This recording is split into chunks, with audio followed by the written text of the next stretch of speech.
Alright, what is up, guys? So, it's actually my second time recording this video. The first time I recorded it, my audio was a little weird. I think, like, my mic cord was, like, unplugged or something, or not plugged all the way in, so it's kind of staticky, but hopefully it's fixed now. And if it's not, you guys will never hear this, I'll have to record it again. But anyways, so the topic of the video today is exactly what you see here on the screen. In our Solitude, and, what his title, not #1 Bard NA, because we all know that's not true. More importantly, the second part, prepping for good games, in quotation marks. And if you guys have been around on Twitch watching, a lot of different streamers' streams, Solitude, Taka, Retzi, Promos, Repose, yeah, even Ken a little bit, and other people. But if you've seen any of those guys' streams, then you're gonna notice recently that a couple streamers have been playing a lot of Ice Caves and been playing a lot of Goblin Caves, and a lot of the times been hiding their stream as well. Um, and you might be like, that's kind of weird. We're seeing all these people that never play these maps all of a sudden are playing these other maps. Why could that be? Well, if you guys remember, I'd say about 7, 8, 9 months ago, somewhere around that range, on the first Ruins wipe, there was something called the Gold Scrims. And, if you're a longtime player, you're definitely familiar with that. And if you're relatively new, then basically what it was back then the matchmaking was really bad, and there was, the smoke pot rogue epidemic where there was just every lobby had 6, 9, 12 rogues in it sometimes, just trying to still loot off bodies. They were never fighting, they were just naked. And pretty much, if you wanted to play high roller geared, you just almost never got good games. At best, usually, you'd have maybe one other team in the lobby, but for the most part, the lobbies were really, really bad. They were super, super dead. And how the queue system used to work back then was you would just queue for a while. Whenever the lobby filled up, it would start the queue. And, it's on map rotation and everything. So that's how it used to work. Now, obviously, how the queue system works, if you don't know, is from 3 minutes to 1 minute and 30 seconds. That is the first queue that pops at 1 minute and 30 seconds. And then from 1 minute and 30 seconds to 0, that is the second queue. And at 0, that pops. Which will be very important in a minute. So back then, what a bunch of players did, and it was led by this guy here in our Solitude, they started a Discord for what they called Gold Scrims. And basically what it was, because if you've seen any early Fortnite competitive game, basically it was a bunch of players that would all set a specific time to queue. Okay, we're gonna queue at 1 minute and 15 seconds on the Ruins queue, or on the Crypts queue, or whatever it was at the time. And then everybody would queue at that time and try to fill the matches with all of these really geared players so they could have fun games. And back then, the only rule was pretty much that, for getting in the scrims and playing the games, the only rule was, you have to follow the normal Dark and Darker rules, so no teaming or anything like that. And you had to have gold gear, at least one piece of gold gear, because back then, gold gear was, the benchmark for saying really good, seeing geared. It's kind of how Frostlight is now, but even more so, because back then you could pick your rolls on the individual items, when, basically you could see the rolls in your crafting, so you only crafted good pieces of gold gear, basically. So if you saw somebody in gold gear, you're like, okay, this guy's geared because they spent, the materials to craft this, so clearly it has to have good rolls. And that was pretty much it. That was the only rule to get in and play. There was nothing else. They didn't try to tell you how to play or anything like that. I know there was a lot of propaganda really going on about what happened in those games, but pretty much that's all it was, right? There were no other actual rules. That was just, you have to go in and play you have to be geared to get in. That was all it was. So, flash to now, and like I said, I'm sure you guys are getting where I'm going with this. The good games, in quotes, are just the same scrims again. And so the thing is, the reason I'm making this video is because originally back then when we did it, it was a gray area, right? It wasn't bannable. We all knew that we were kind of bending the rules really to the extent that we could, but it wasn't bannable at the time. And, ironmace people knew about it because we didn't hide it, right? We never tried to hide it. It was streamed by multiple people. People made YouTube videos on it, myself included, because I was in this back then. I had a ton of fun. Loved the games. It was super fun. But, like I said, it was bending the rules. And then after about 2 to 3 weeks after this came out, because this was at the very end of the wipe, this is a 4-month-long wipe, and we're doing it 2 to 3 weeks before the wipe ends. But very, very close to the end of the wipe, they ended up saying hey, you guys can't do this anymore. This is bannable, because technically speaking, what we're doing is queue sniping, right? Which is always bannable. However, we weren't doing it maliciously. We were just doing it to try to get good games to play in. So it wasn't we were, like I said, we were very much in a gray area. And a lot of people get pissed off about this. Because they thought, pretty much, they got mad because the things they thought things were happening in the games that they weren't. They thought people were, PvEing and, teaming and all this other stuff, which wasn't the case, but that's not important for this video. But basically, ironmace eventually came out and said, hey, you guys can't do this anymore. It's bannable. And that was it. that was, that was the end of it. Everybody stopped playing because why wouldn't you? Like, I mean, I'm not gonna risk getting banned just to have a game of Dark and Darker with geared people. I mean, I don't care that much. And then I can't remember if it was sometime towards the end of last wipe or it was the beginning of this wipe. This same person in our Solitude, did it again.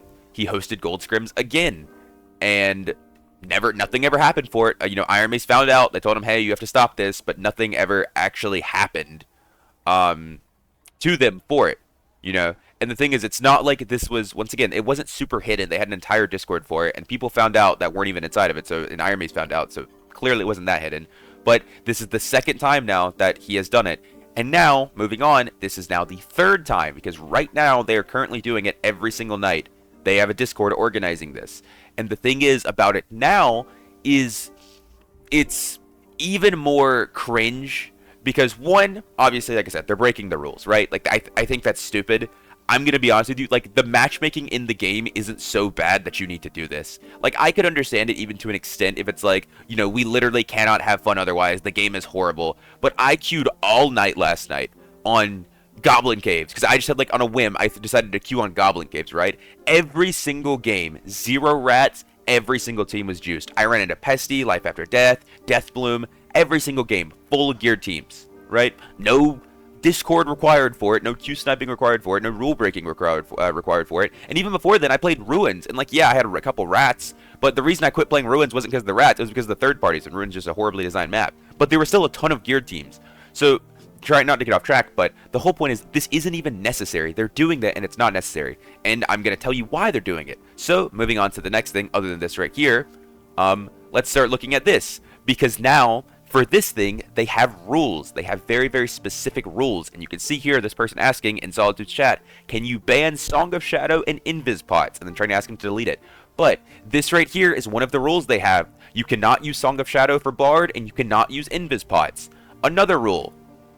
Could I ask why tripled up comp ain't allowed? Alright, thanks. Gotta queue it. I'm gonna call it a sniper. So what this right here means is you are not allowed to play more than one of the same character.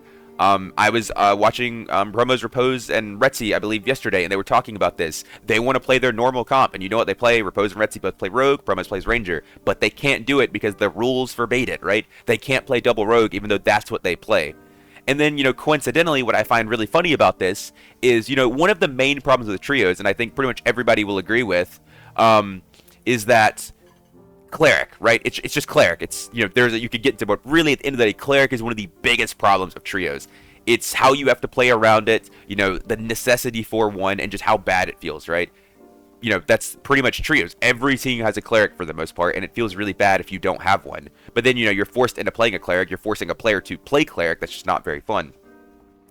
And something that I found really funny is that I heard on one of these streams is they brought up, like, hey, since they're bringing up these rules of, like, banning Song of Shadow, banning Invis pots, banning multiple of the same character, why don't they, ban Cleric for a day just to see how it feels, just to see how fun it is? And you know what they said? They immediately shot it down and told them, no, just find someone to play Cleric. And do you know why they do that?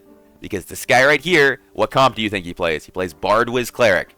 That's all he's ever played. He literally cannot function without a Cleric. And keep in mind, things like Song of Shadow and Invis pots, these are literally some of the best measures against Bard Wiz Cleric comps, or just against, Cleric comps in general, because generally speaking, how these comps play, they just hard W key through, because they're pretty much like, I can take as much damage as I want, and, the Cleric can just heal it back up. And they're banning multiple of the same comps, specifically things like, like Rogue or Bach Warlock, which I know are things people wanted to play. Like, you can't play those because they counter the Bard Wiz Cleric. You can't play multiple of the same comp. Because that's the thing, like, there are characters, like, the characters that are best against Bard Wiz Cleric and things like that are usually double ups. Double Ranger, double Wizard, double Lock, double Rogue, things like that. And like I said, I just think it's really funny how they wouldn't even, like, consider the idea of banning Cleric, right? Like, when it comes to other people's comps and screwing them over and not letting them play their characters, they're fine. But when it comes to them, they refuse to even, like, consider the idea. And then this right here, this was, I believe, after somebody Invis potted on him. They found an Invis pot in the run, and they used it. And this guy's, why play scrims when you don't follow the rules, right? It's just weird. This one right here, once again, double Bach isn't allowed. No, we did it, and Sully flipped out, talking about this guy right here in our Solitude. Like, literally saying that this guy's, like, freaking out on him because they're using a double Blow of Corruption in their scrims, right? So in this one, and I'm gonna say this, and I'm gonna show you guys the last clip to really prove it. What it feels like to me is this isn't just like them wanting good games. It feels more like some sort of elitist group that like they only want like, you know, the top players to get in it. They only want like the best geared players to get in it because they don't feel like anybody they don't feel like it's like, you know, that other players should be able to play against them. And what's, you know, I'm sure that's going to sound stupid until I show you this last screenshot right here of Solitude coming in my chat and saying, hey man, you'll never be a part of the juice lobbies that I have. And then I'm like, you're going to get banned for this. This is bannable. You are not trying to hide it. Like they've said it multiple times. And he says, I'm sure I will. Haven't yet. Nobody's even DM me. So pretty much just like laughing in ironmace's face saying he's not going to. Because like, you know, no one's even DM'd him when he's like doing it live on stream. And I mean, you just look at this and it's hilarious, right? Because just to throw out here, I mean, I can, if you guys really need it, I can show proof if you don't believe me, but I have had no desire to play in these games. I knew about it almost from minute one because, like I said, they were showing it live on stream. It was very easy to figure out. I have no desire to play in these games. I have never reached out and asked. I've never asked anyone about it. I've never been shown interest in this, right? And he's coming into my chat to tell me that he's never gonna, you know, invite me to his games, right? Like that's what I'll never be a part of the juice lobbies that he has. And I mean, it's kind of funny, right? Like it's also just kind of sad, but it's kind of funny that he's like bragging about this when I never showed any interest in joining it in the first place. And like I said, at the end of the day, I mean, you can form your own opinions on this. The last time this happened, people were really, really pissed off about it. They were like, oh, people are breaking rules and all this. And now, which we technically weren't, but now they actually are breaking the rules. And the whole reason I'm putting this video out is because I sent all this stuff into ironmace. I sent it in like 4 or 5 days ago, maybe 6 now. And I, you know, I messaged them like 2 days ago. I was like, hey, you know, what's up? Anything happening? And they never sent anything back to me. So they haven't said anything. So I can only assume that either, you know, they're just not willing to do anything or what. I don't know if they're like scared because like, you know, some of their bigger streamers are like playing in it, you know, like some of the biggest streamers are playing in it or what. But at the end of the day, I feel like you just really can't let this happen because it's not even just that like, you know, it's a few players breaking the rules. It's like you have a person that is literally ringleadering this that has 3 times now he's inciting other players to break the rules with them. And then like I said, it's not even like they're attempting to hide it, you know, because if they were trying to go under the radar, it's one thing. They are literally flaunting it on stream in people's faces. And it's ridiculous, right? It's embarrassing. Like, not just the rest of the player base, but to ironmace too, that they're trying to pull this shit again. And I mean, are you really going to let them get away with it 3 times? Are you going to let this guy organize this shit against the, I mean, I guess against the rules twice, but, you know what I mean. Like, it's ridiculous. But anyways, that's going to wrap it up for the video for me. Hope you guys enjoyed. Feel free to leave your opinions and thoughts and everything down below, and I'll see you guys next time. Peace.